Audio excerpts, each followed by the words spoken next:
So I'm Professor S Bamrah. I'm a consultant psychiatrist and chair of BAPIO.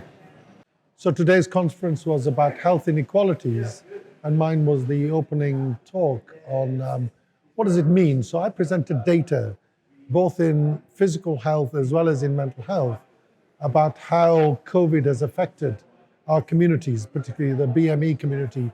And I presented data on how differentially it's hit the Pakistani, Bangladeshi, Indian communities very harshly. I also presented data on healthcare workers, about doctors, 90%, 94% of doctors being of BME origin in the first couple of waves of COVID, dying from COVID, who were from BME communities, and 70% of nurses being from BME background who died from COVID. So all of that was aggregated data.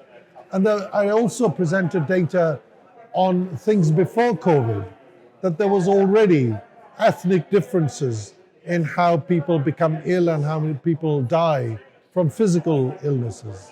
So Apna and BAPIO are very similar kind of in that way, that we try and push through what is, we feel, are disparities, discrimination, bringing up a system to a standard that will be acceptable to all communities, is for all communities, not just one community.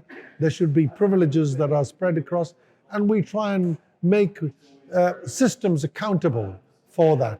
We try and support systems, mentor people, and wherever it's required, we will write to people and organizations to say, well, these are the things that are going wrong, let's put them right. We will also partner people. APNA does that very well. BAPIO has been doing that for a good 25 years.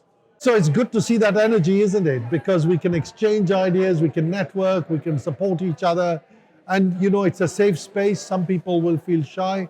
I'm not that shy. I can actually talk confidently, but there are lots of people who have suffered in silence. It's a safe space for them to be able to talk about it and sometimes cross-check. Is this really true? Is this what is happening? What is the solution to that? So to be able to focus on solutions, it's all right coming to conferences, but if we don't take a message from the conference back into the places we work, into our communities, then that conference is pointless. So this is what we do very well. Well, the biggest challenge at the moment, I think, is we've got a large migrant population who serve the NHS. And they feel a little bit excluded. They feel a little bit exposed. COVID has taught a harsh lesson to them.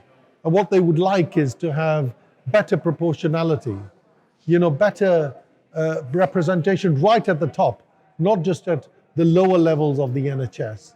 Where you look at the bench, the top bench, and you say, well, actually, this very much represents our NHS workforce. So we'd like that very much. The other thing is, of course, not asking for special privileges, but where there has been some kind of discrimination because of your workplace, your work managers not dealing with your problem in a supportive way, then there should be some accountability. And that has been lacking. So I think that's what we'd like to do, really.